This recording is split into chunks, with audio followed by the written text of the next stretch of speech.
Welcome to the Lan-Scene. I'm Luci Solis, and this is a program dedicated to the people of our city.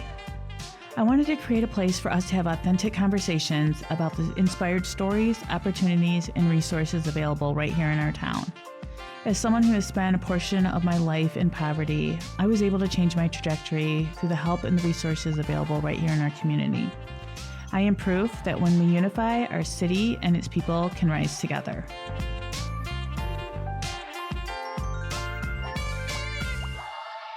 Hey, greetings, Capital City. This is Luci with the Lan-Scene, and here today we have Joshua Gillespie, who is the director of LMTS Community Outreach here in Lansing. Joshua is also a member of the Tabernacle of David, and he is the director of Diversity, Strategic Initiatives, and Inclusion at Olivet College. And he is a huge community advocate here in Lansing, and I've had the opportunity to work with him directly. So, Josh, welcome to the show. Thanks for having me. Good to see you. Good to see you as well. So, Josh, tell me a little bit about yourself and how you got involved in community advocacy. It started at a young age. I recall my mom always giving something away. But I think the most significant story was on an Easter. And I was preparing to put on my new green suit, in the black church. Mm-hmm. Easter was a great day because all the kids wore all these new clothes. And so I was preparing to put on this new suit, but I couldn't find it. And so my mom said, let's go. It's time to go. So I just put on a suit. When I got to church, I saw this kid with my suit on. Now, of course, there are suits everywhere, but that looked just like my suit. And this kid had it on. And I said, Mom. And before I could say anything else, she says, son, you are blessed. That's where we left it. And that stuck with me.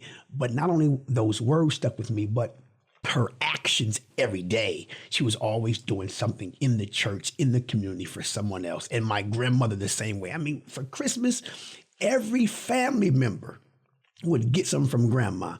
Now, perhaps it didn't fit. Perhaps it was the wrong gender.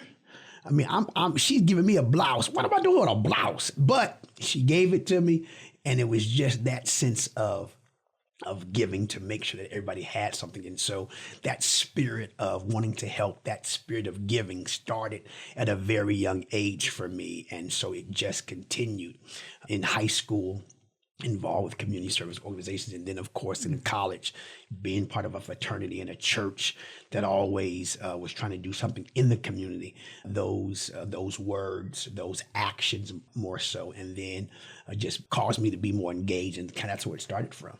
I can't thank you enough for that. Speaking of your fraternity, I've had the opportunity to work with you and your fraternity, of course, on the City of Lansing mobile food pantries. Yeah. Just for you folks out there to know that the Alphas come to the City of Lansing mobile food pantries, and they actually deliver to homebound people. Yes. So we can contact Joseph Calloway. Mm-hmm. That's one. We can put that information at the end of the show. Sure. But you can contact. We will give you the contact information if someone's in need of that, because we are finding a lot of that lately here in the city. So moving on, Josh, tell me about LMTS. Tell me how that got started. Well, I mean, it started before I got involved. But, okay. So it was founded in 1998. Okay. And it was called Anchors Away. It was a pantry out of the church, but also a resource mechanism for those in the church and outside the church to get the necessary resources that they needed. And that's what it was. And so it served the population in that way. 2015, the name changed to LMTS Community Outreach Services. The LMTS part stood for the Larry Mitchell Trice Sr. Mm-hmm. He was the pastor of that church. And so they named their food pantry, or their pantry, if you will, after him, because he was a pastor who was committed to being a beacon light of hope in the community and being that beacon through service. And so it was named after him. And it has served multiple families and collaborated with a number of different agencies for quite some time. Mm-hmm. I got involved about 4 years ago. I had not yet joined the church, but I was doing some volunteering for the church, mm-hmm. and they needed help unloading the truck. And so I became involved with their food pantry by unloading the truck. And so I would do that and eventually became a member. And then during the pandemic, there was thoughts about closing down the pantry during that time. And the pastor was vehement about that not happening. We wanted to ensure that during the most difficult time, there was a space for us to continue to serve. And so I got involved during that time, and I've been the director since. I have just enjoyed trying to do something small to just serve a population of our community that at times is considered vulnerable, disenfranchised, underserved. And so I've been a part of that and will continue at least for another year. At least for another year. Okay, so let's talk a little bit, do a little more deep dive of LMTS. So I have been there. Sure. And maybe 2 years now? Year and a half, 2 years? Yes. It's grown phenomenally. I mean, when you walk into this place, it's almost like a grocery store. There's the freezers, there's the refrigerators where people can choose things. If you want to talk a little bit about the setup and how you have that with the Fresh Food Fridays. And so when we took over, probably it was based on the statistics that we were able to see, about 85 families a month was noted. Over a 2-year period, we've grown from 85 to about 1,600 units a month. And we've become huge. I mean, so huge. If you break that down to numbers, I mean, it's like 4,500 plus people. However, when you start putting up the numbers, and we say units because some of those families are repeat families, so it may not be it's not 1,600 different families, but it's 1,600 a meal served, if you will. And so, but still significant. We're a pantry of choice, which simply means that individuals can come into the center and shop for what they want, as opposed to us providing them a box that we think they may want based on the size of their family. So when you walk in our center, it's going to smell good. It's going to be clean. You're going to be greeted by some love. They'll check you in. You'll get your grocery basket, and you will walk around as if you are in Costco, Myers, or wherever you might be. It truly looks like a store. And we want the cans faced the same way. We are particular about how we present it because we want those who are coming in to know that they are valued, they are respected. And so I think presentation makes all the difference. And so that's why we find the funds to make it look as if it's a store that someone that's not in need would be okay being at. And so that's important for us to do just that. Absolutely. So I, of course, have had the opportunity to volunteer with you and have the labels facing one way for you. The really neat thing, though, that I noticed is when I had to go to food pantries and get them, again, they would just give us a box. Sure. I didn't know what was in the can sometimes. I am a plant-based eater, and what I found so phenomenal is going to a pantry and seeing a plant-based section. Like, that's the first time I've ever seen that. Like, coming from being poverty and coming from being really poor, to have that option, that's just for people who have money to eat healthy like that and have plant-based. So it was just so eye-opening, and talk about making people feel like they matter and that they're, just as good as anybody else to go to Myers, and you can go right here to your local pantry and get those options. I mean, those are special days. I mean, it's not like that every right. I mean, let's be clear, but, and it would be remiss of me not to acknowledge the connection with the Greater Lansing Food Bank, because it wouldn't happen this way without that connection. That's why we're able to provide the various options that we try to, because of the Greater Lansing Food Bank. It was based on our own budget. We may not be able to have the variety that we have. I mean, we are at a point now, and things have changed. I mean, inflation has caused things to change. We can talk about that in a little bit, but we were able to even locate and find foods that connect with the cultures that are coming through. Before supply chain issues, I mean, I was shopping at LMTS. I mean that place. I mean, from vegan pizza to, on some occasions, lobster tail, just crazy. But that's because of the Greater Lansing Food Bank. So I give a major shout out to Greater Lansing Food Bank. Love them. A former employee who was my favorite, well, I probably shouldn't say my favorite, Lynette, oh my gosh, made sure that we had the foods that we needed, and to try to ensure that we were able to even culturalize the things that we have. And so just just mad love for them. Mm-hmm. Yeah. Absolutely. Yeah. So when you were talking about culture, that's another thing I noticed when I was there is you do have a huge diverse population that comes there. Not a lot of non-English speaking families. A lot of immigrants, refugees are there, and I was just blown away because that is just so wonderful. Just so wonderful that everybody is there together. You're helping them. You're working with them.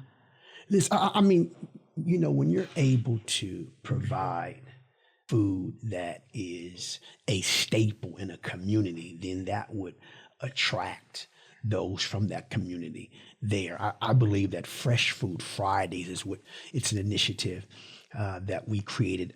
Joy Gleason was instrumental in coming up with this kind of creative name, and that became a day where we had more vegetables and more fruits, more healthy options.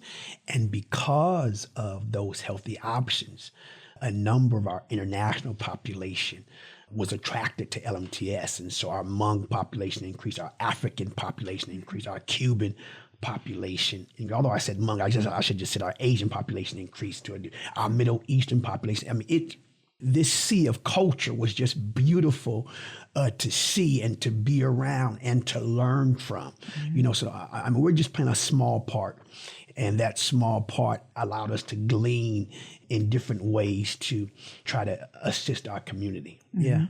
Yeah. Another thing I noticed there too is the recipients come and volunteer. Crazy. Yeah, that is so amazing. So what has been fascinating.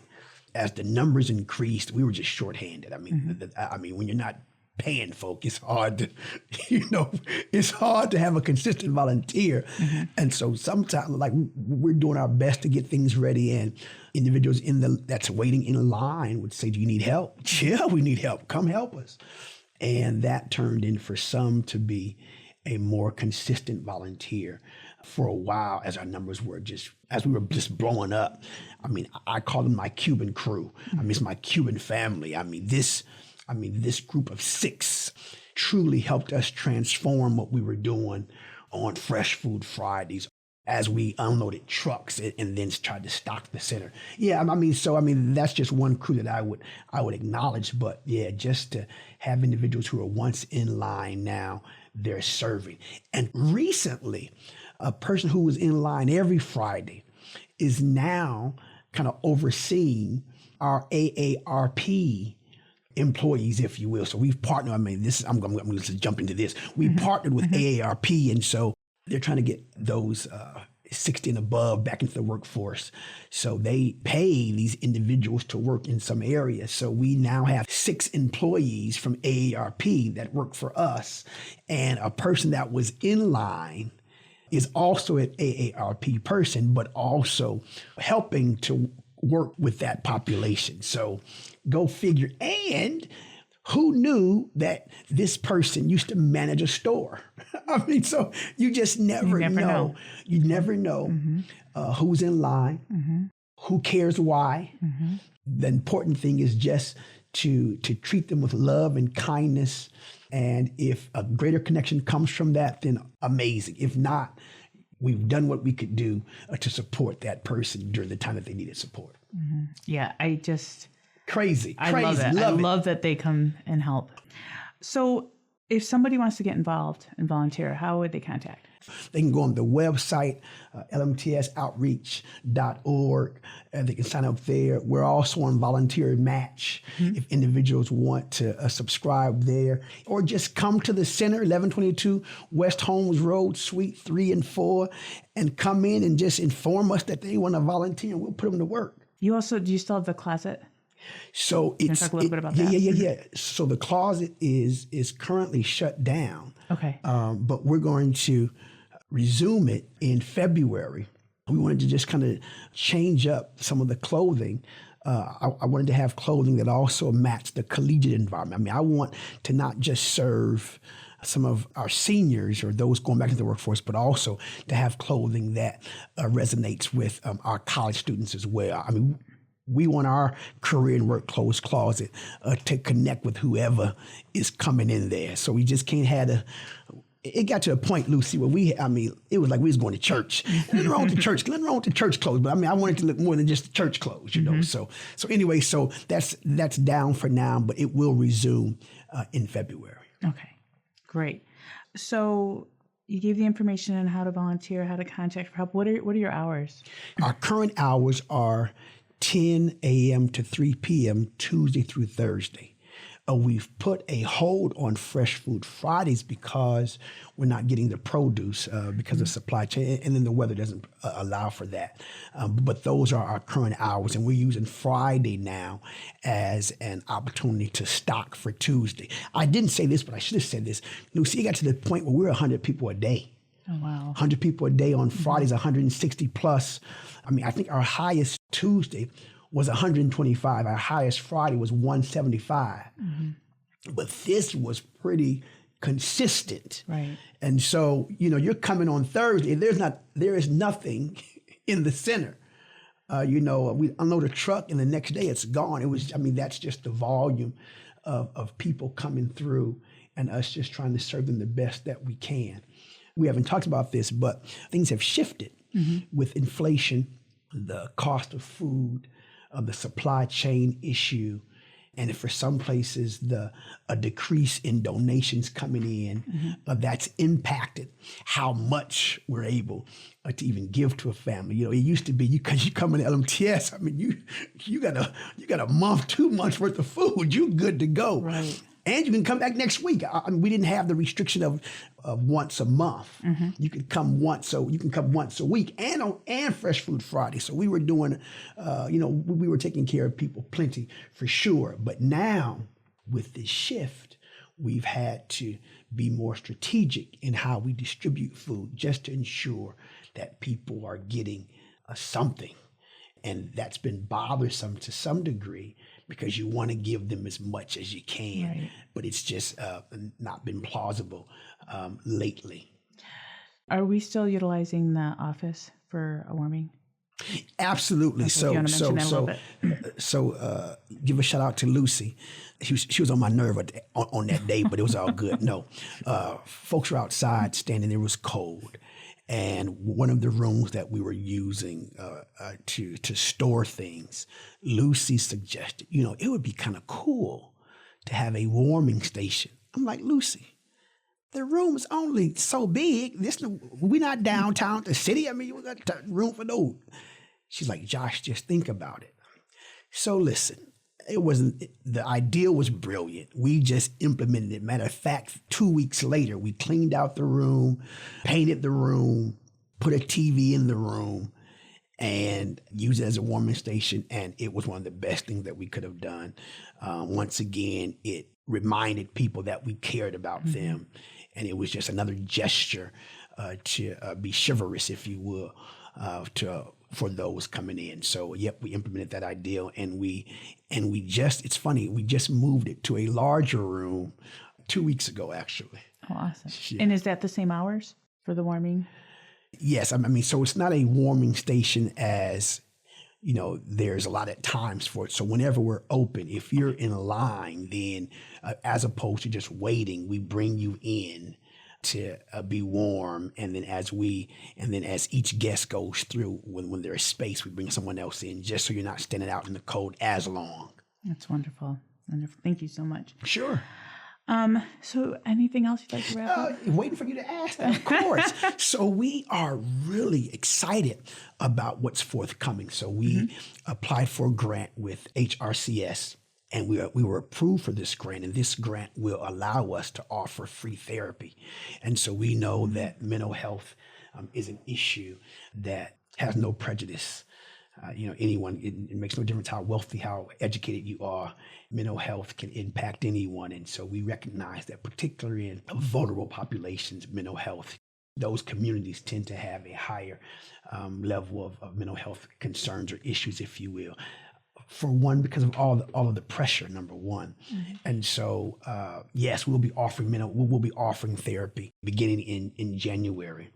Okay. And in addition to that, we are looking to purchase some property, emergency housing. So at the forum that we just had a few weeks ago, they talked about some of the top issues in Lansing, and emergency housing happened to be one of those. And that was part of our strategic plan that we had set 3 years ago. And so we're going to see, as we apply for grants, that we can help in that regard as well. And then lastly, our Beyond the Dream project, which will allow us to work with youth and give them an opportunity to look beyond what they currently see. So we're going to incorporate what we call anthropological excursions, where individuals are placed in environments that they may not normally be in. So taking a young person that perhaps is impoverished and letting them see DC, letting them be letting them learn about different cultures through food, through art, through different ways of engagement. We plan to get us a pilot cohort to make that happen. So, I mean, there's some other things, but those are some of the things that we're pretty excited about. That's wonderful. Well, thank you, Josh. Are we done? We are done. Thank you so much. We're done? Oh, I still got something to say. I'm just kidding. No, I'm good. Thank you so much for being here. Thank you so much for what you do for the community. Absolutely. We appreciate it. Have a good one. Thank you. Thank you so much for taking time out of your day to listen to the Lan-Scene. Music for the Lan-Scene provided by Joystack. For more information, go to joystack.org. To listen to this episode and others on demand, visit lccconnect.org. If you have a story to share or would like to be a guest on the show, let me know. I'm Luci, and thanks once again, Capital City. It means so much to me to have the support of our community. Remember, when unified, our city and its people can rise together.